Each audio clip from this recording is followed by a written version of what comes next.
The primary responsibility of a parent is to protect their child from harm. However, sometimes the danger emerges from within the family itself.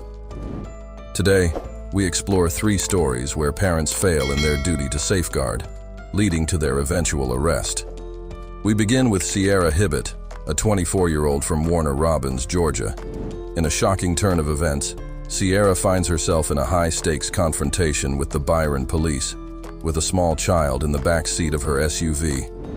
The chaos unfolds on Highway 42 in Georgia, as Sierra, accused of erratic driving, becomes the focal point of a police pursuit. The situation rapidly escalates, with Sierra allegedly ramming her SUV into police cars and officers, despite their attempts to de-escalate. Now you just had a wreck. Look out! Now you just had a wreck. Look out! Break glass, break glass, break glass! Get out the car! Get out! Get out! Tires are flat! Move!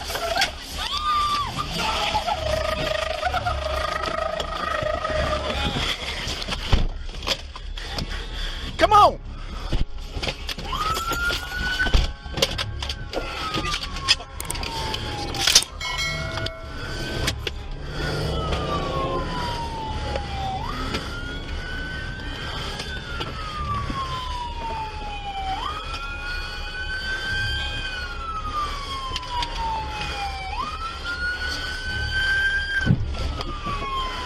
Both witnesses and officers are exposed to harm as Sierra's vehicle transforms into a tool of recklessness and imminent danger.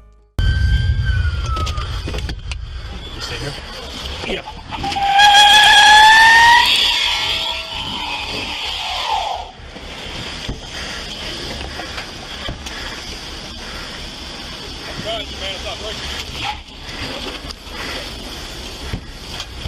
She's not gonna make it far.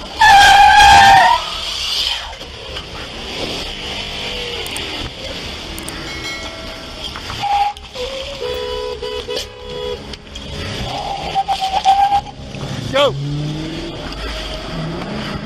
Amid this turmoil, the presence of a child in the back seat adds a distressing layer to the incident.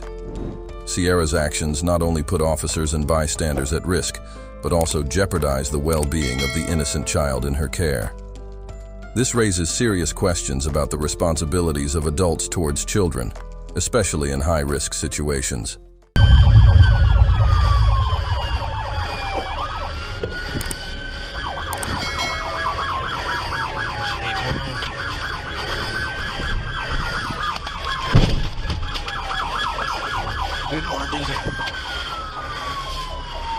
As the pursuit continues, Sierra's uncooperative behavior complicates the officers' efforts to safely resolve the situation.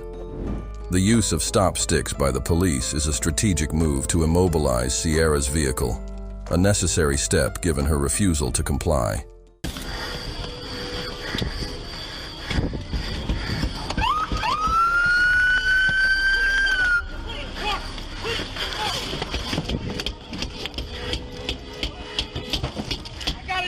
Help over here. I got you.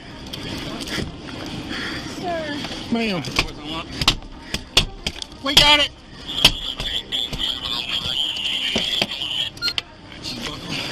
I know I'm buckled, sir.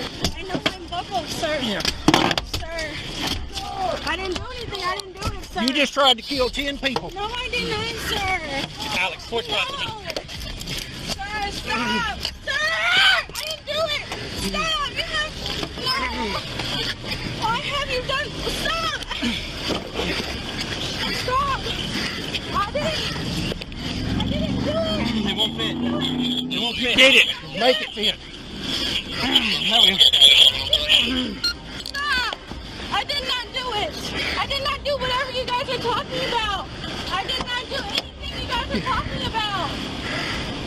No. You just wrecked 3 police cars. No, I did not. And a couple others.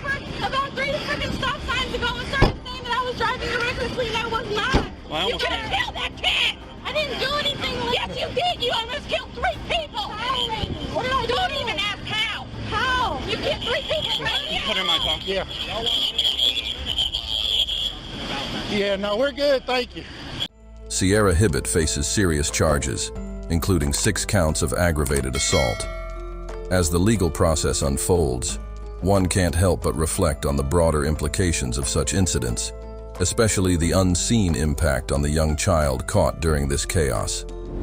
The shadows of one tragedy barely fade before another emerges, revealing a chilling saga of what happens when care turns to cruelty. So you're talking about cleaning up the carpet? I mean, there's poop everywhere. I mean, I gotta feel like I got a pretty strong gut. That was as nasty as I've ever seen. Meet Steven Zachariah, a 35-year-old man from Oklahoma, whose life took a dark turn. Today, we delve into a harrowing story of neglect and abuse, a tale that unfolds in a home that became a prison for the innocent in the kids' room. Kids' room right here. Handprints of shit all over the entire room. Your feet just stick to all the shit in there. That's the nastiest house I've ever been in. In a small, unassuming house in Stillwater, Oklahoma, a disturbing reality was hidden behind closed doors. I feel like I got a pretty strong gut. That was as nasty as I've ever seen.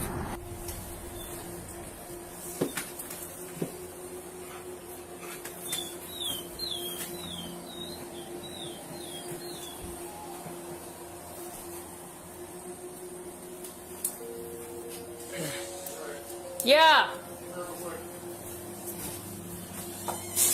The living room, a supposed place of comfort, is saturated with urine and feces, remnants of a life lived in squalor. The residence, shared by Stephen K., his wife Lindsay Nickel Pratt, 26, and his mother Robin Jean K., 59, was more than just a home. It was a scene of profound neglect and shocking abuse. Bro, that is the worst house I've ever been in right there. Alright, there's the carpet floor was like this when you moved, not the junk one over there.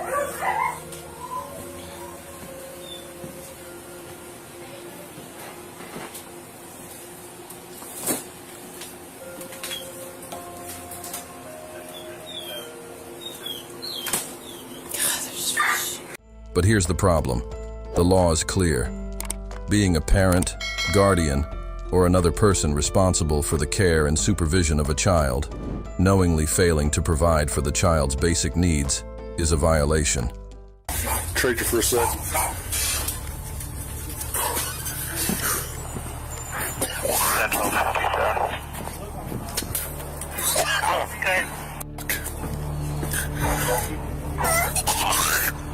The dark gray Dodge Journey is left being driven by a black male who is involved in the disturbance, has an expired paper tag on it. Clear. She's like, we're trying to clean up. You go in this room, and it looks like you just put shit all over your hands and like all over the place. Can you go ahead? Go ahead and put your hands on your back for me. May I ask what's going on? All right, right now you are under arrest for child assault. Okay, we're not going to talk about it while we're here. We'll talk about it back at the police department, okay? Steven Zachariah faces the gravest charges: 1 count of child sexual abuse and 2 counts of child neglect. His actions, which include the repeated sexual assault of a 4-year-old girl, have not only broken the law, but also shattered the innocence of childhood. Lindsay Nickel, Pratt, and Robin Jean K. are each charged with 3 counts of child neglect. The neglect they allowed and participated in has left deep scars on the lives of the young victims.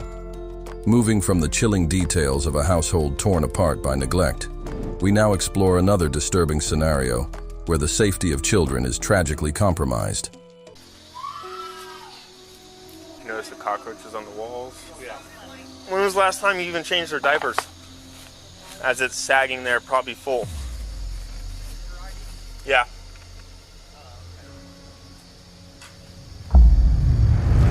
In this segment, we delve into the distressing case of Christina Coe, 26, and Gilbert Bridewell, 27, parents who faced the harsh reality of their arrest due to severe child neglect. This story unfolds in a Bunnell home where the couple's 3 young children, including a week-old infant, were found living in deplorable conditions. Deputies responding to neighbors' calls were met with the heart-wrenching cries of children yelling for their mother.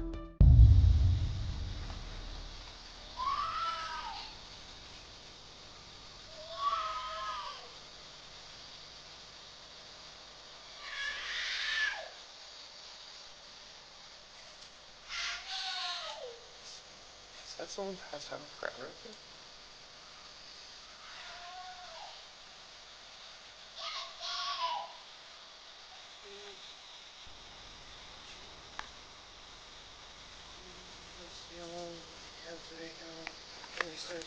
Are they both your children?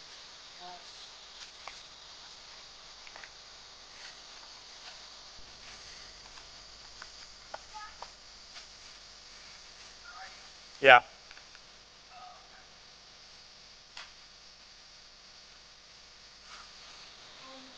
Hello. Yeah, you.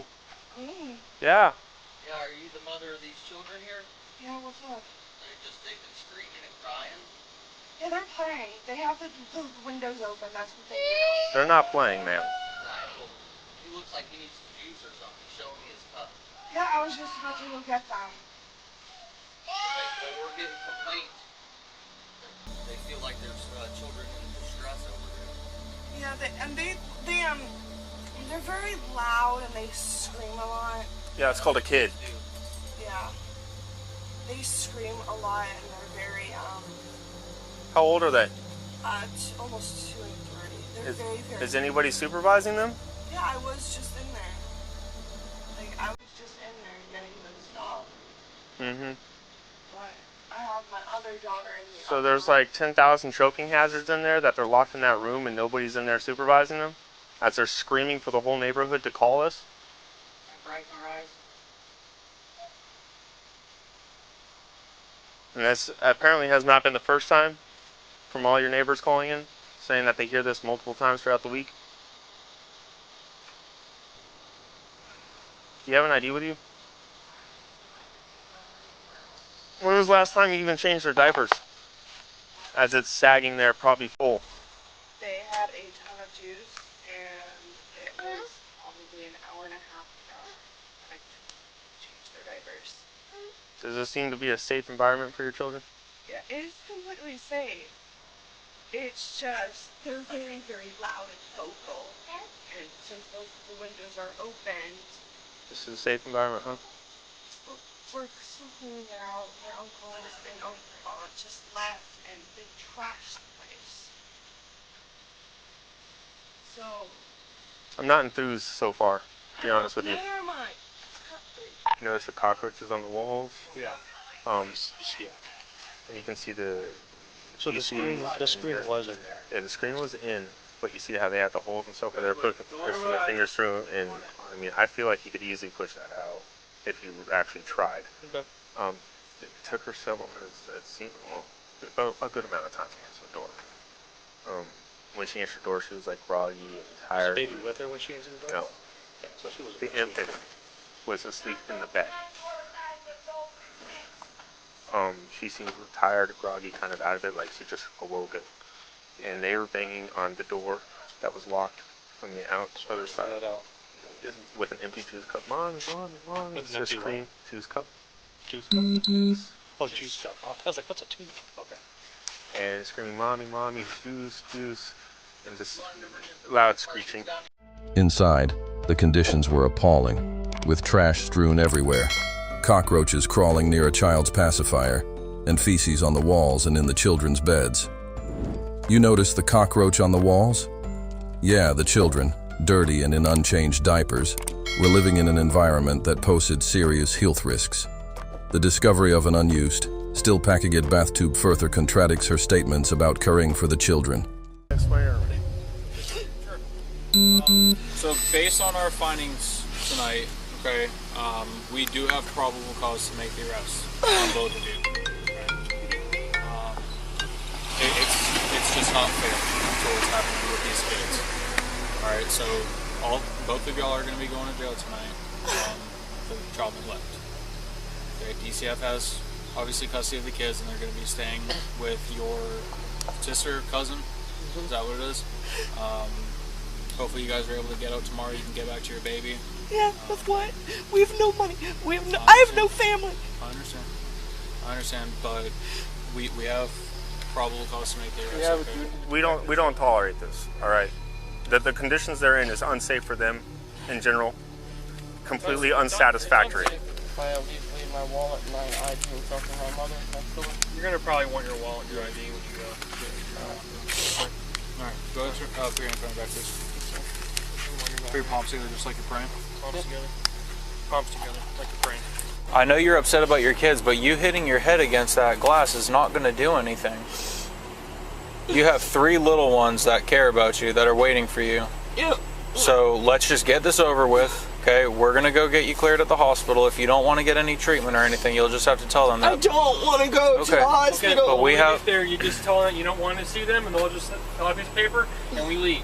But according to our policy, because you just had I'll fill it out now. I don't want to go there at all. I hate Advent. They treat me like shit. Okay, perfectly fine. It's not your decision, it's ours, okay? Our policy states you're going to have to go. If you sign out AMA, that's not a problem. You don't even have to get out of the car. That's not a problem, okay? At the end of the day, this is what is happening. I'm very sorry if you don't want to tell you that, but there's no decision here. There's no choice to be made.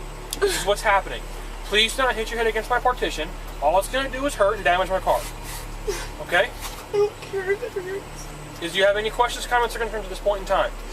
No. Great. Close the door. Let's go. Alright, Christina Coe's claim of trying her best falls flat in the face of such neglect. Christina Coe and Gilbert Bridewell faced severe legal repercussions for their actions. They were each charged with 3 counts of felony child neglect without great bodily harm. The children, a 1-year-old, a 2-year-old, and a 7-day-old infant, were removed from the hazardous environment and placed into the care of a family member. In conclusion, these harrowing stories shed light on the disturbing realities of child neglect and abuse, emphasizing the profound impact such actions have on innocent lives. From Sierra Hibbett's reckless endangerment of a child during a police pursuit to Stephen Zacharias' appalling acts of abuse, and finally, the deplorable conditions in Christina Coe and Gilbert Bridewell's home. These cases underscore the critical need for vigilance and intervention to protect the well-being of vulnerable children. The legal repercussions faced by those responsible serve as a stark reminder that society must remain vigilant, holding individuals accountable for ensuring the safety and well-being of the youngest members among us. It is an urgent call to action to prioritize the welfare of children, offering them the care, protection, and nurturing environments they deserve.